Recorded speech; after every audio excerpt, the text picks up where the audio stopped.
Përshëndetje, unë jam Mesut Shabani, jeni në podcastin Mesut Shabani.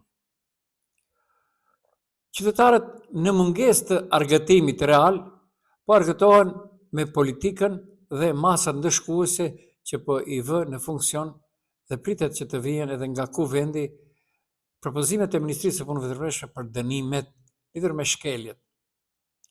A thua qytetarët do të mund t'ja dalin me rroga minimale, që janë shpesh të ulta ndër 300 euro. Do të jetë vërtet një barë e rëndë ekonomike. Vërtet një. Ja se si duket parafrasisht këtyre ditëve gjobat për tejkalin të shpejtësisë. Nga 20 kilometra, fillon nga rreth 20 euro, por mund të shkojë deri rreth 300 euro për shkelje serioze. Pari sigurimi apo përdërim telefoni rreth 45 euro. Nëse jeni në ndikimin e alkoolit, sankciononi nga 250 deri në 400 sipas gjendjes.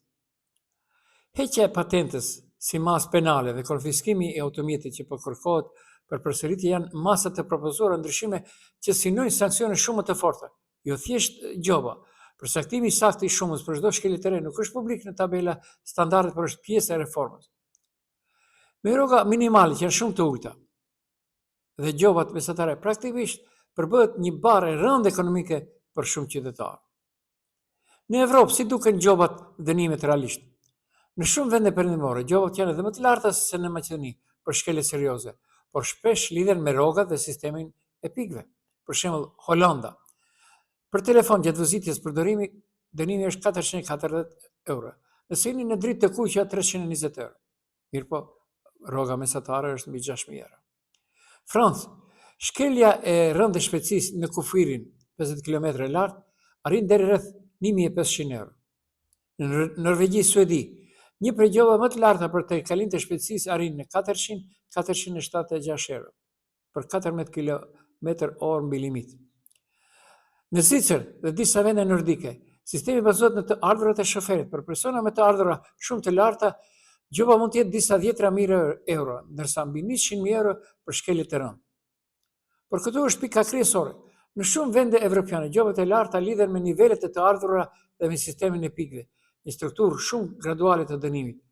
Nuk janë thjesht kap për para, qofshin edhe të larta në numër. Për shembull, në Skandinavi apo Zvicër, gjobat për te një kufiri janë proporcionale me fitimin e shoferit dhe jo një shifër fikse që bie mbi gjithë njësoj. Prim një krahasim praktik. Në Maqedoni, gjobat disa qindra euro për shkelje serioze faktikisht afër ose mbi përqindje të madhe të pagës mijore për shumë njerëz. Evropa perëndimore dhe nordike, gjoba shpesh më të larta, por zakonisht proporcionalisht lidhen me të ardhurat dhe me një sistem pikësh dënimesh që s'ke vetëm gjobë, por edhe rregulla për shëndetin e sigurinë, për shembull masa shoqëruese, edukative, kurs kurbimi. Fuqia vlerëse në Maqedoni mund të jetë një dënim që rrezikon seriozisht buxhetin e familjes. Në shumë vende evropiane është marrë parasysh në ligj që gjoba të mos jetë thjesht e papërballueshme. Në fund, çka duhet të theksoj?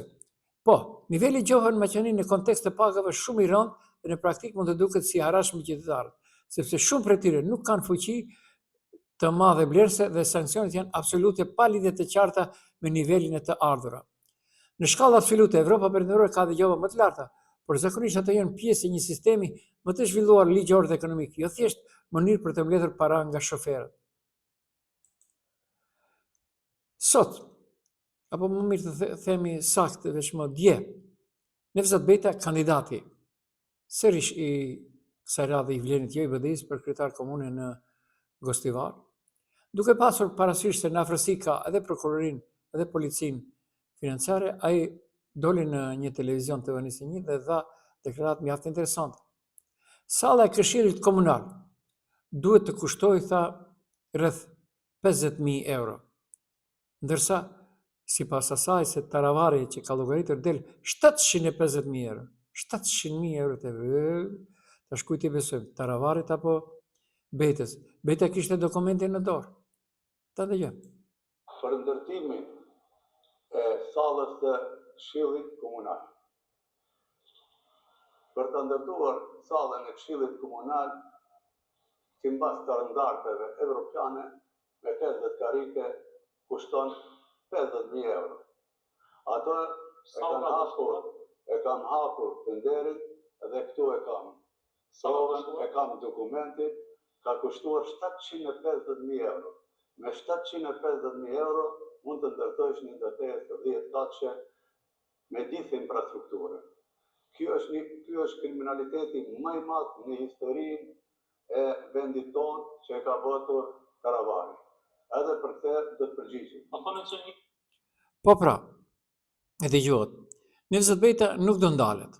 Mirë po, do ishte mirë dhe e udhës, sepse është në pushtet edhe qendror edhe lokal, të drejtohet edhe policisë financiare, si dhe gjykatës, prokurorisë. Mbetemi me shpresë se këto një ditë do të realizohen. Pra, Maqedonia vazhdon dhe do të vazhdoj edhe me këto dënime, sepse nuk është Bullgari që qytetarët të protestojnë dhe të ndezin edhe veturat e EVN-s.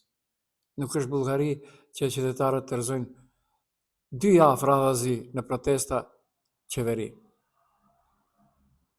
Ashtu, si që kemi kokën, dhe kemi edhe briskun. Unë jam Mesut Shabani, ishit në podcastin Mesut Shabani.